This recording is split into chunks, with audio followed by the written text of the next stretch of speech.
ler as gotas véticas é a Andréia. Bom dia a todos, Namastê, Krishna. Vamos com as reverências. Om Namo Bhagavate Vasudevaya. Om Namo Bhagavate Vasudevaya. Om Namo Bhagavate Vasudevaya.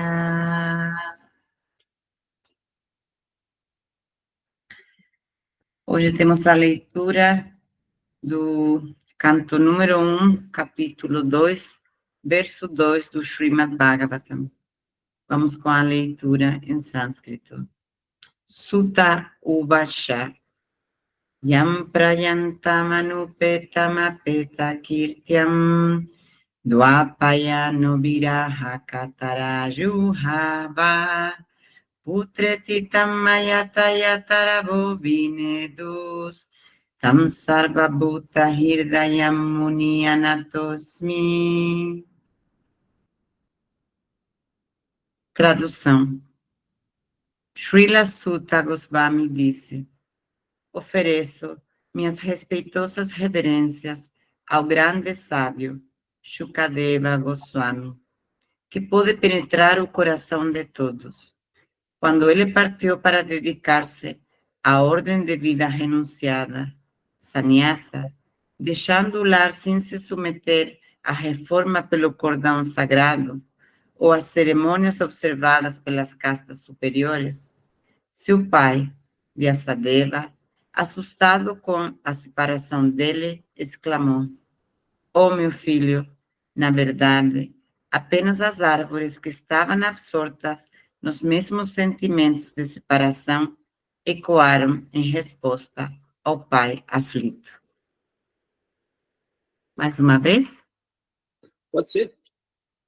Srila Sutta Goswami disse: ofereço minhas respeitosas reverências ao grande sábio Shukadeva Goswami, que pôde penetrar o coração de todos. Quando ele partiu para dedicar-se à ordem de vida renunciada, sannyasa, deixando o lar sem se submeter à reforma pelo cordão sagrado ou às cerimônias observadas pelas castas superiores, seu pai, Vyasadeva, assustado com a separação dele, exclamou: "Oh, meu filho, na verdade, apenas as árvores que estavam absortas nos mesmos sentimentos de separação ecoaram em resposta ao pai aflito." Gratidão, Hare Krishna.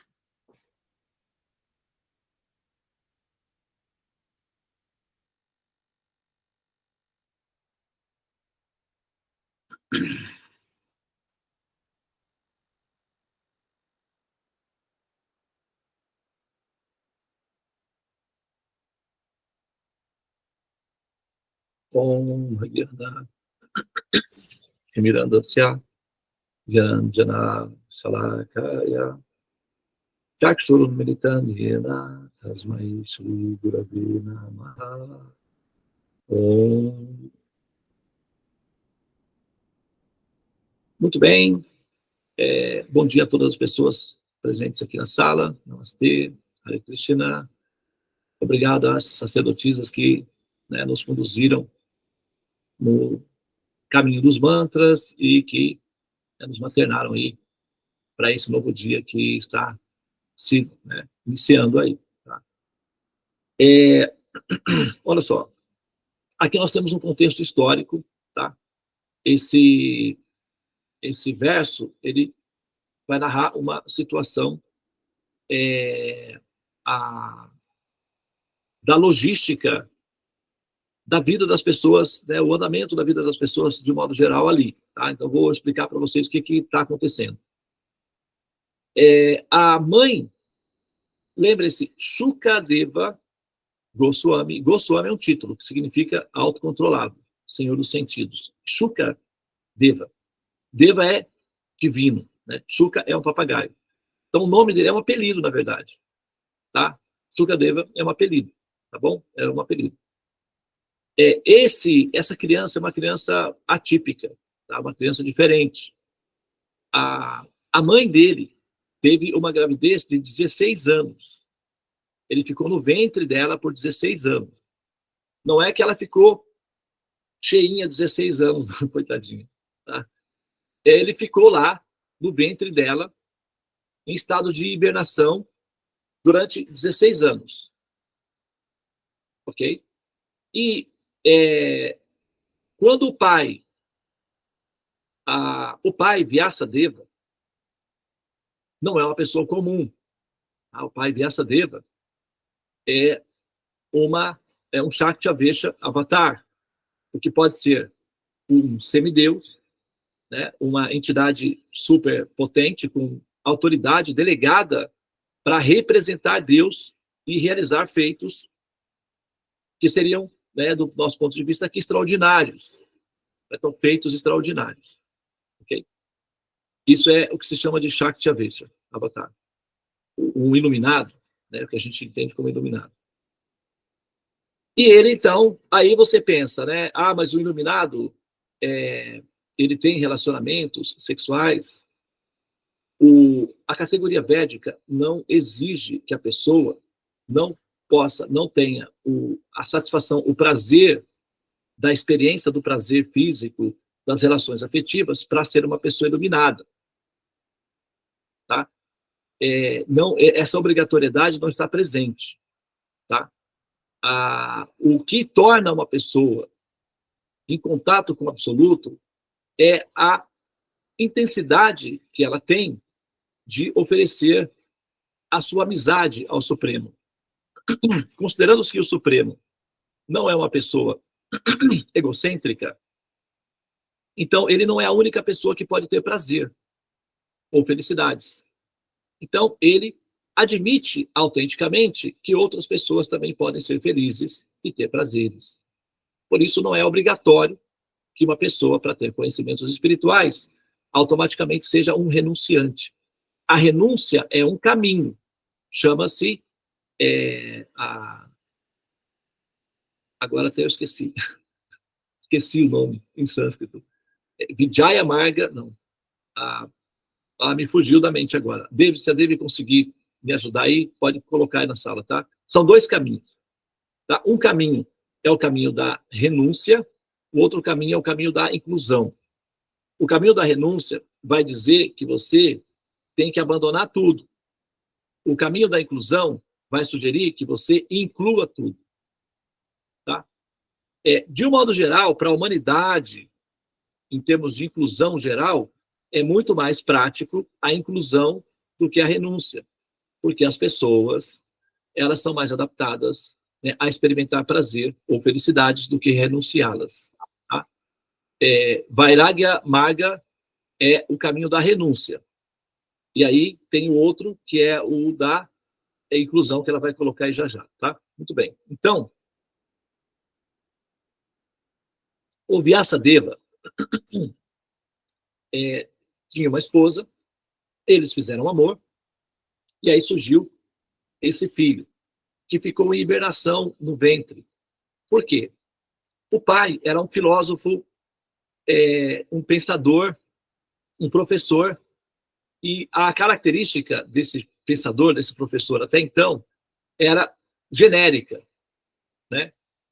Para Vritti Marga.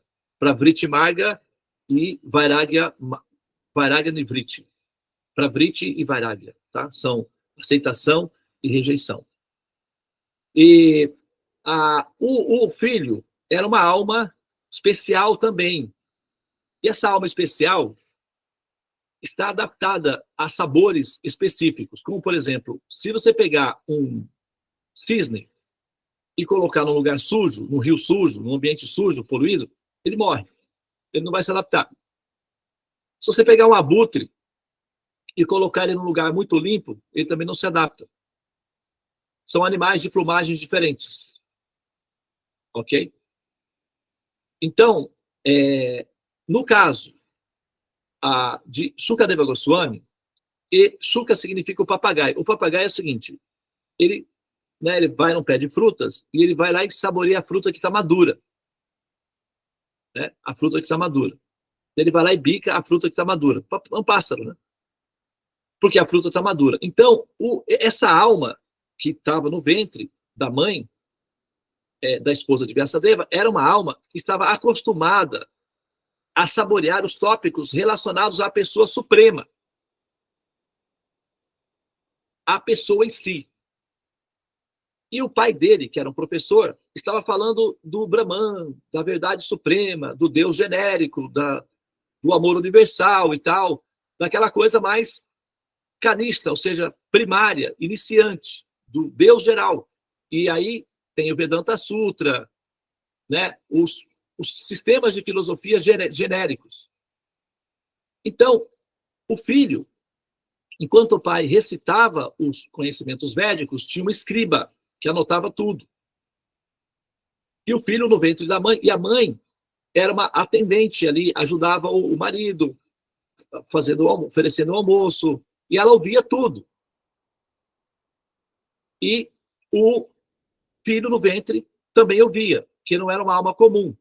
Só que ele não quis nascer, porque os tópicos que o pai mencionava eram áridos, tipo, desinteressantes. É como, por exemplo, você é um músico profissional e tem alguém tocando ali o ABC da música e tal, não é interessante.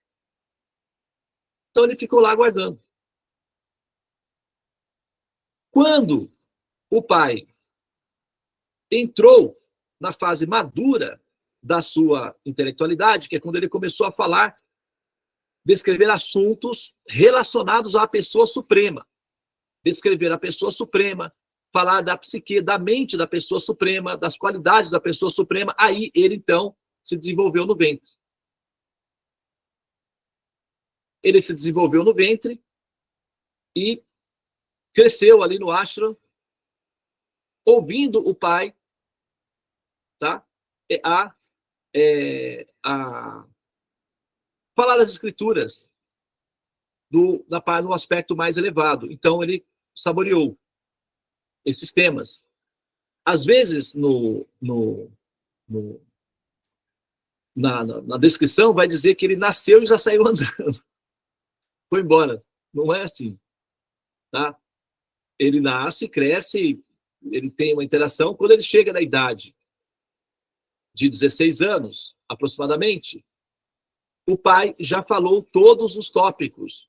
O pai já estava repetitivo. Quer dizer, o pai já tinha oferecido o máximo que tinha em termos de tópicos. Quando ele percebeu que o pai, como professor, já não era mais capaz de nutri-lo do ponto de vista de conhecimentos transcendentes, aí ele saiu de casa. Só que ele deveria passar pelas cerimônias, porque sair de casa significa tomar sannyasa, renúncia, ou seja, não constituir família e tal. E esse menino estava acostumado a viver num ashram, e ele vivia peladinho, porque ele era um ashram isolado.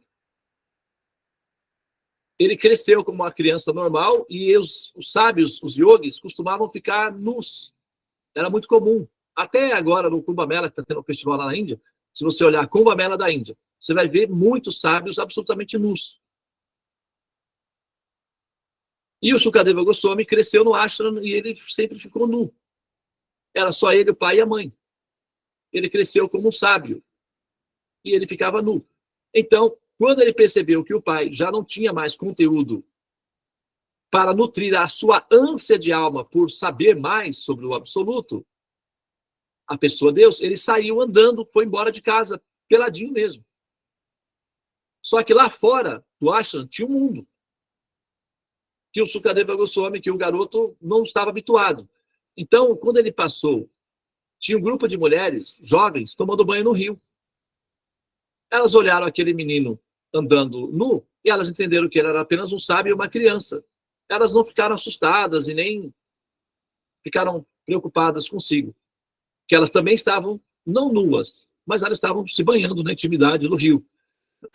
O pai, vendo o filho saindo andando sozinho, ele nem viu, na verdade. Ele soube, quando ele chegou, a mãe falou, olha, o menino saiu aí. Disse que ia embora. Mas como ir embora? Saiu por aí, disse que não vai voltar mais. Daí o pai saiu atrás, procurando meu filho. E aí, o que é a descrição? Só as árvores ouviam, porque o garoto já tinha, se picado. Ia embora. Já tinha sumido, desaparecido na floresta. E quando o pai veio atrás em busca do filho, ele passou pelo mesmo rio onde as mulheres costumavam tomar banho. Só que quando as mulheres viram Vyasadeva, que era já um sábio, ele estava vestido, aí elas ficaram com vergonha e elas se cobriram e se retiraram do rio. Porque o menino era absolutamente inocente, nesse sentido. Não oferecia nenhum protocolo era exigido. Mas, diante dos sábios, esses protocolos são exigidos. Então, as mulheres tiveram esse comportamento e indicaram a direção para onde ele tinha ido. E o Vyasadeva passou, então, a procurar o filho na floresta, que Vyasadeva é o pai de Shukadeva. Ambos são personagens centrais na produção do Belo Bhagavatam, que é o Srimad Bhagavatam, que é a escritura, que são os Puranas, que descrevem as atividades pessoais da pessoa suprema. O Vedanta Sutra, ou os sutras, descrevem os atributos genéricos da pessoa. Aí vai falar da luz impessoal, da força sobrenatural, criativa, da energia cósmica universal que sustenta tudo e tal, etc. Isso está relacionado com os sutras, que são o Vedanta. Não fala da pessoa. Fala dos atributos do Criador. Não fala da pessoa. Quando transcende do Vedanta para os Puranas, aí começa a falar da pessoa.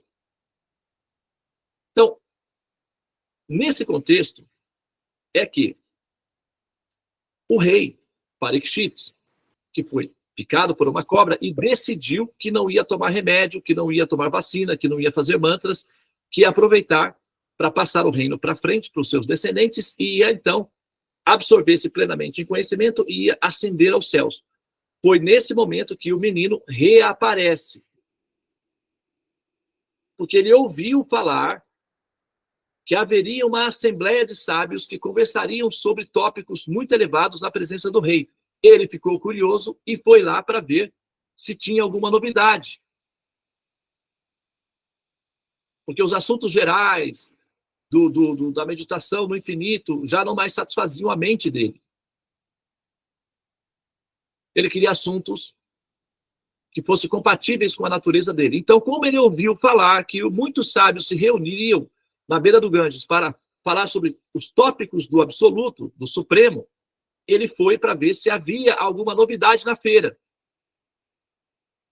E quando ele chegou lá, para a surpresa dele, ele foi escolhido para ser o feirante principal. Ele não esperava por isso. Ele não planejou isso. Ele queria ir, se sentar e ouvir outros sábios falando da pessoa suprema. Só que os sábios, com poderes místicos, fizeram um scanner, e nesse scanner, o menino realçou como sendo a pessoa mais completa. E ele foi, então, eleito pelos sábios para falar o conhecimento. Eles identificaram que era o filho de Vyasadeva, portanto, o Vyasadeva estava presente. Eles poderiam dizer, não, esse é o filho do Vyasadeva. Vamos eleger o Vyasadeva. Pela ética, pela etiqueta, pela hierarquia, o pai deveria ser convidado antes. Entretanto, os sábios, num consenso, entenderam que o menino estava numa condição muito mais perfeita do que o próprio pai, o Vyasadeva, para falar o conhecimento. Porque o menino não tinha misturas conceituais. Ele já tinha transcendido a fase básica, que é a fase kanishta, do ser absoluto impessoal, e já estava absorto em considerações pessoais acerca do Supremo. Então, essa pessoa foi eleita como a mais completa, a mais qualificada para falar.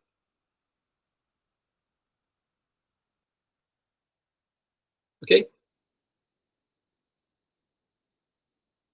Muito bem. Então, esse é o contexto histórico aí desse verso aí, tá bom? Muito bem. Obrigado pela atenção. Namastê. Hare Krishna, Krishna Krishna, Hare Hare. Hare Rama, Rama Rama, Hare Hare. Ó energia suprema, amor divina, ó Mahamantra, libertador do ser, desperta-me, eleva-me, envolve-me, protege-me. Hariom, Shanti, Namastê, Om Tat Sat, Hare Krishna.